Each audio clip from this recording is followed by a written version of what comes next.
Back to Sunrise Daily World. Now we turn attention to the coroner's inquest going on in Lagos about that synagogue building collapse. And we'll join by Mr. Joseph Ote, who is the Director, Access to Justice. Thank you for coming on this morning. Thank you for having me. Lots of misconception about this. Some say, look, are they trying those persons, or what's the essence of this inquest? And at the end of the day, what happens to the, is it the judgment, the verdict, recommendations of the inquest? How is it working? What is this about, really?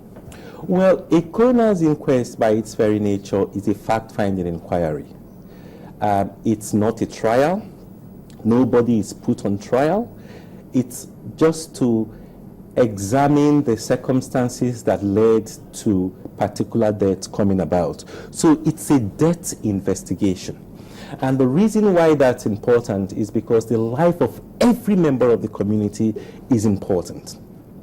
And the rationale or the philosophy behind the colonial system is really that, well, look, if something has happened that has led to the death of someone, let's investigate the cause. What caused that death? Let's investigate the circumstances. Why did that death happen? So that we can learn the lessons that we need to prevent a reoccurrence of similar incidents that can lead to the loss of human life. So it's all about reinforcing the importance of human life and the need to safeguard life in society. So that's really that's the context of a colonial inquiry. No one is put on trial. The coroner does not have the power to try anyone. And usually what many coroners do at the outset of an inquest is to tell people, look, you are not on trial, so that people are free to speak. They don't have those fears that something will happen to them. Witnesses are protected. So that's really, it's about reaffirming the value of human life and saving those who are alive by learning the lessons of how those who died. Now this inquest, because they're supposed to hear from anyone and everyone possible on the same matter. What about forensics? If they are to come to their conclusions, are forensics excluded, or are they also going to be part of this inquest? Well, if you mean like forensic pathologists, yes, they are part of the system. In fact, the Coroner's Law of Lagos State does actually combine two streams of death investigations. The coronial system as practiced in the United Kingdom, and the medical examiner system that's practiced in quite a number of states in the United States, where it's usually a qualified pathologist, a forensic pathologist, that actually establishes the cause of death. So we have a blend of these two systems in our own system. Now, the coroner, who is usually a magistrate, presides over an inquiry, an inquest, but is actually, the coroner has to rely on the forensic or pathologist reports as submitted or as developed by the chief, either the district medical examiner, because the coroner laws does establish the office of the chief medical examiner. From what I've gathered so far about the little background information I gathered, I hear that the chief medical examiner has actually testified at that inquest. How does this help us? Because we know that this dates back to medieval England, when we talk about coroner's inquest and trying to unravel so many things. First, you recall that we had issues with the number of persons in that particular building. We also had issues with the list, which finally the church has brought out.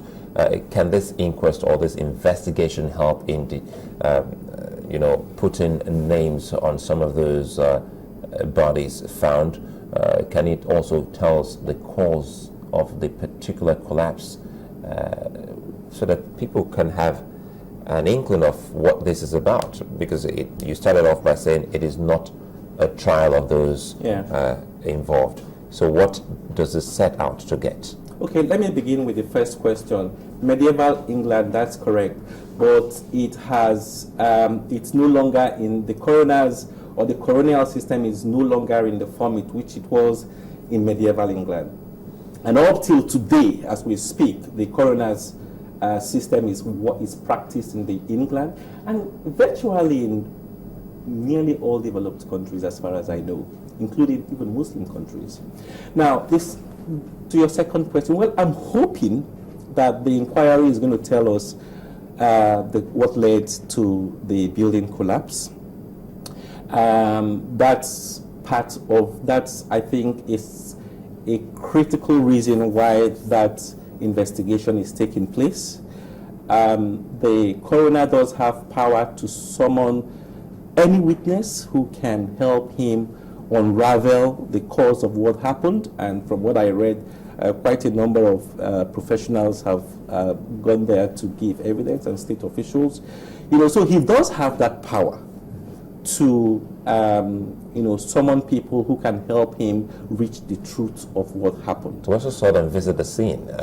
Yeah, I mean, well, the law gives them the power to conduct that visit. Secondly, it's also important to get some kind of first-hand information of the environment where this happened. See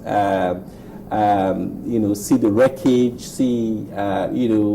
and then so that when people give evidence in court, they are able to relate what they hear from some of those witnesses with what they saw. So it's not like, you told me and let's use maps to deconstruct what really happened. You saw it yourself. Now, Sorry, Chamberlain, we'll get a picture of all of this, because I recall days after that unfortunate incident, our correspondent in South Africa, Betty Divya, she spoke with some South Africans, relatives of these people, and they were very expectant of knowing what exactly caused this collapse, and also wanting to see the bodies of their loved ones.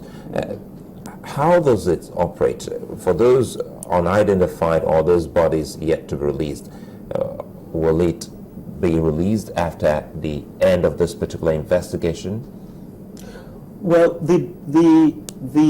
when you say investigation, I imagine that you mean perhaps after the post-mortem, because the coroner or the chief medical examiner doesn't have any powers to keep anybody until perhaps the end of an inquest. What they really need to do is to determine the identities of those people who have lost their lives, determine what caused the deaths, and the bodies or the dissidents or the bodies of the dead people can be released at any point after that. So it really doesn't take a long time. So when there are relatives who are in a position to claim those bodies, they can be released to them as quickly as the chief medical examiner has concluded his autopsies. What if somebody says, or is under the impression that if they subpoena me, it means they want me to testify against my will, since I'm not sure that I can testify? Is that tenable? How will the inquest respond to that? It really depends. When you say, I'm not sure I can testify, if he's uncomfortable testifying because he thinks his testimony might implicate someone, that's not a very valid reason for saying I don't want to testify. He's a compellable witness for the coroner, and it's actually it's actually not far-fetched why that should be so, because if that were allowed to happen, then many people will just simply say, well, I think my testimony might prejudice someone that I care about or someone who is my boss, and there might be consequences and so on and so forth. So that's really not a very tenable reason for not testifying. But it's a bit different where now, I mean, I don't know how much for the GO, if they decide to subpoena him. Yeah. Because you understand that he hasn't shown up yet. Yeah. Are they going to likely subpoena him to come and... I don't know what the coroner will do. I don't know how important his own testimony might be. Look, I was not at the scene, so why are they trying to subpoena? Well, if he's subpoenaed, I think he will be under the duty to attend And then perhaps when he attends, he can then say, well, I don't have any information to give you. And then he can be questioned, by those who are present there, to interrogate what he has said.